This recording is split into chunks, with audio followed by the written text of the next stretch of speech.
The snow fell in fat, lazy flakes outside the frosted window of our Victorian home in Boston's Back Bay, the kind of snow that blanketed the world in a hush, like the opening scene of a Hallmark Christmas movie. But this wasn't a movie.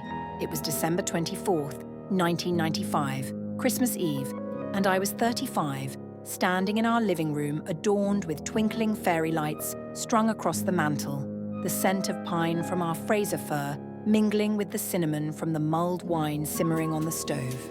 The kids, Emily and Jack, aged 8 and 10, were glued to the TV, watching A Charlie Brown Christmas on our bulky Zenith console, the one with the wood veneer that hummed when it warmed up. Vince Guaraldi's piano tinkled through the speakers, and I could almost taste the eggnog from my own childhood Christmases in the 70s, back when my parents would play Bing Crosby on the record player, and we'd unwrap presents under a tinsel-draped tree. I adjusted the bow on the last gift, a Tamagotchi for Emily, the hottest toy that year, beeping and demanding attention like a digital pet from the future, and smiled at my husband, Mark, as he hung the final ornament, a glass bauble we'd picked up at a flea market in Cambridge. He was handsome in that professorial way, with wire-rimmed glasses like John Lennon's and a sweater vest over his button-down, the epitome of the reliable academic.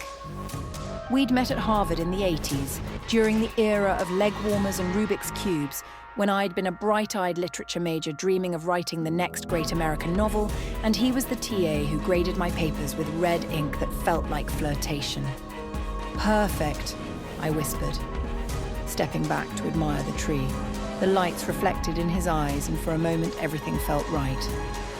But as the Peanuts gang sang about harking the herald angels, a nagging itch scratched at the back of my mind. Mark had been distant lately, buried in his work at the university, coming home late with excuses about grant proposals and faculty meetings. I'd chalked it up to the holiday rush, the way we'd all get frazzled rushing to Feline's basement for last-minute deals or queuing at the post office for stamps featuring Santa on his sleigh.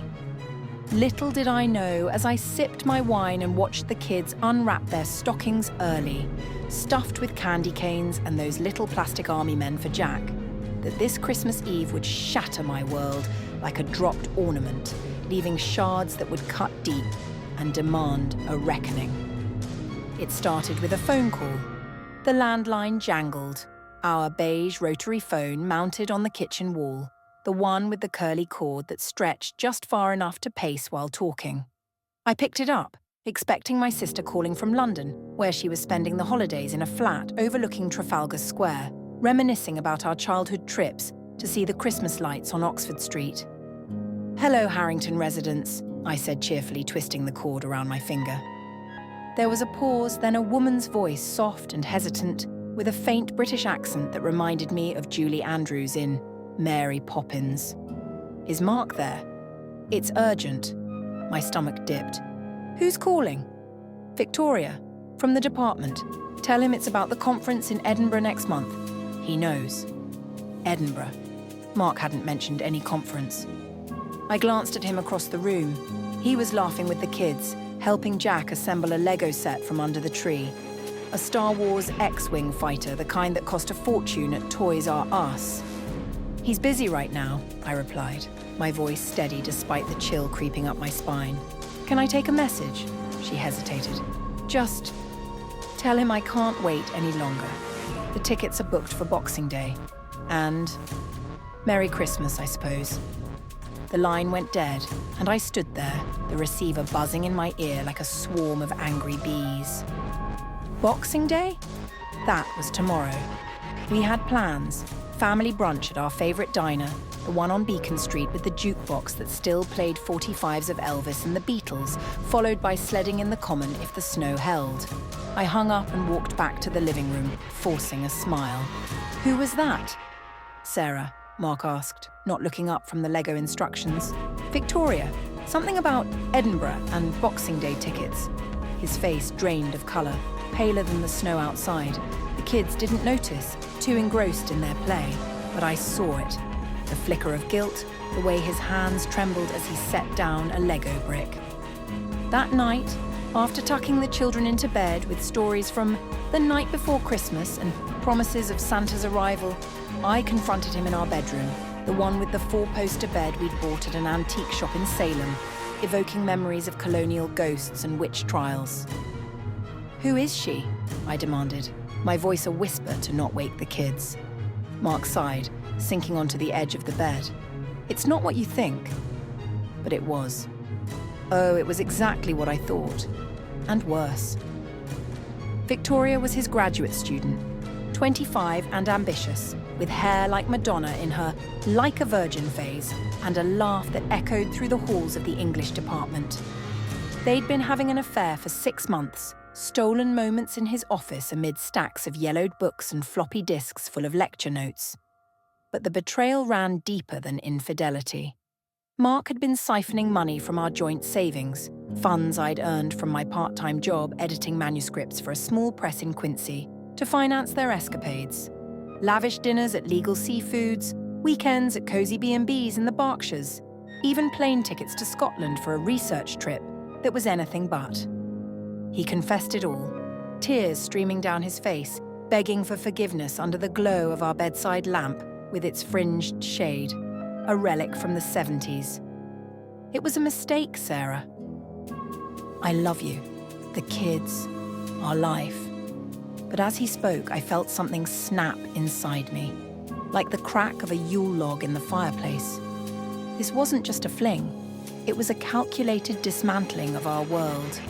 He'd forged my signature on withdrawal slips at our bank, the old-fashioned kind with marble counters and tellers who knew your name.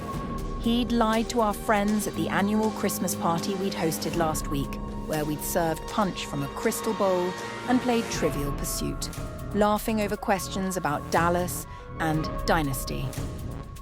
The spectacular part? I'd found evidence earlier that day, tucked in his briefcase, a Polaroid photo of them together, her in a red dress like the one from Pretty Woman, him grinning like a fool at a holiday market in London they'd sneaked off to last month while he claimed to be at a symposium in New York. And receipts, dozens of them, for gifts I'd thought were for me. A pearl necklace from Tiffany's, perfume from Bloomingdale's, all diverted to her. I didn't scream. I didn't cry. Instead, a cold resolve settled over me, as icy as the Charles River freezing over in winter. This Christmas, Santa wasn't bringing coal. I was going to deliver justice myself. Meticulous, justified revenge. Mark had betrayed not just me, but our family, our memories, the Christmases we'd built together, echoing the ones from my youth with stockings hung by the chimney and carols on the radio. I let him think we'd work through it. "For the kids," I said as we opened presents the next morning under the tree, the wrapping paper crinkling like old newspaper comics from the Sunday Globe. Emily squealed over her Tamagotchi, feeding it virtual treats, while Jack zoomed his X-Wing around the room. Mark handed me a box, a sweater from LL Bean, practical and boring, and I smiled. But inside, the plan was already forming. First, I needed proof. Solid, irrefutable evidence that would not only expose his affair, but ruin him professionally and financially, making the betrayal sting as deeply as it had for me. I remembered my father's advice from the 60s when he'd worked as a detective in Chicago. Gather the facts, kiddo, like picking up clues in a game of Clue. Nostalgic for those board game nights with Monopoly and Scrabble, I channeled that spirit. Over the next few days, as the city buzzed with post-Christmas sales at Jordan Marsh and the ice skaters twirled at the frog pond in the Boston Common, I played the dutiful wife.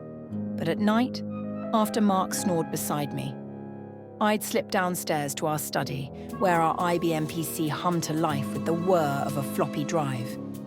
The internet was nascent back then, AOL dial-up with its screeching modem, but I used it to email a private investigator I'd found in the Yellow Pages, the thick book that sat by the phone like a Bible of services.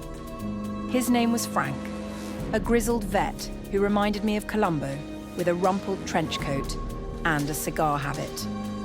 We met at a Dunkin' Donuts on Newbury Street, amid the aroma of fresh-baked donuts and coffee in styrofoam cups, the kind that burned your fingers.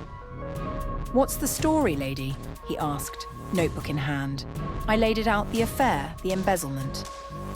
"I need photos, records, everything." Frank nodded. "Cost you, but I'll get it. Reminds me of the old days, tailing cheaters like in those film noirs." While he worked, I delved into our finances. At the bank, a grand building with brass fixtures evoking the Gilded Age, I requested statements, feigning concern over identity theft, a new worry in the 90s with all those credit card scams. The teller, a kindly woman with a beehive hairdo straight out of the 60s, handed over the papers. There it was, withdrawals totaling 15,000 thousands, signatures that looked like mine but weren't quite right. The loop on the S too loopy, the H too hasty. Nostalgia hit me hard as I pored over them at home, the kids watching Home Alone on VHS, Macaulay Culkin's antics reminding me of my own mischievous youth in the suburbs, building forts from cardboard boxes and riding bikes without helmets. But this was no movie. This was real, and the pain fueled my resolve. Frank delivered 2 weeks later, on New Year's Eve, as fireworks popped over the harbour like champagne corks. In a manila envelope, photos, Mark and Victoria at a cosy pub in Cambridge, her hand on his knee. Them checking into a motel on Route 1, the neon sign flickering like a scene from Psycho. Even shots of him handing her cash at an ATM near Harvard Square. But the crown jewel? Recordings. Frank had bugged Mark's office with a device hidden in a potted plant, capturing conversations about falsifying expense reports to the university. Mark was skimming grant money, using it to fund their trysts, all while publishing papers under his name that Victoria had ghostwritten. It was academic fraud on top of theft, a betrayal of the ivory tower we'd both revered. With the evidence in hand, I planned the revenge. Cold, meticulous, like assembling a puzzle from the 80s, piece by piece until the picture emerged. First, I consulted a lawyer, an old friend from college days when we'd cram for exams, listening to Michael Jackson's Thriller on cassette. Her office overlooked the Prudential Center where the Christmas tree still stood tall, lights twinkling like stars. "Divorce him," she said, "but make it hurt. File for full custody, alimony, and report the fraud anonymously to the university." I nodded, but I wanted more. Vengeance that echoed the festive betrayal unfolding during the holidays to twist the knife. The plan crystallized. I'd expose him at the university's annual New Year's gala, held at the Museum of Fine Arts amid Egyptian mummies and impressionist paintings that reminded me of school trips in the 70s. It was black tie, with champagne flutes and a string quartet playing Vivaldi, evoking the elegance of the Great Gatsby parties we'd read about in lit class. I prepared meticulously, copied the photos onto slides, old school for a projector presentation, duplicated the tapes on a Walkman recorder. And the financials? I scanned them on our clunky flatbed scanner, printing extras for distribution. In the interim, I maintained the facade. We attended a holiday concert at Symphony Hall, where the Boston Pops played Sleigh Ride, the whip cracks making me think of lashing out. The kids clapped along, oblivious, as Mark held my hand, whispering apologies. But I smiled, biding my time. New Year's Eve arrived, the city alive with revelers in Times Square-style countdowns, though ours was more subdued, fireworks over the Charles, couples kissing at midnight.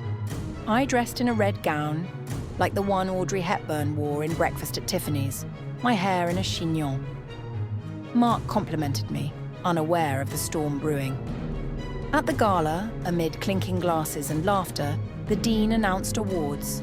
Mark was up for tenure, his speech prepared on index cards. As he took the stage, spotlit like a Broadway star, I slipped into the AV room, bribed the tech with $100, flashing a smile reminiscent of my waitressing days at Howard Johnson's. When Mark began speaking about integrity in academia, the projector flickered to life behind him. First, a slide. Him and Victoria in embrace, time-stamped. Gasps rippled through the crowd. Then audio. His voice admitting to the fraud. "Victoria, darling, the grant money will cover the trip. No one will notice." Chaos erupted. Colleagues whispered. The dean blanched. Mark stammered. "This is a mistake." But I stepped forward, calm as a winter lake, handing out packets, photos, statements, transcripts, to key faculty. "It's no mistake," I said, my voice steady. "This is the truth."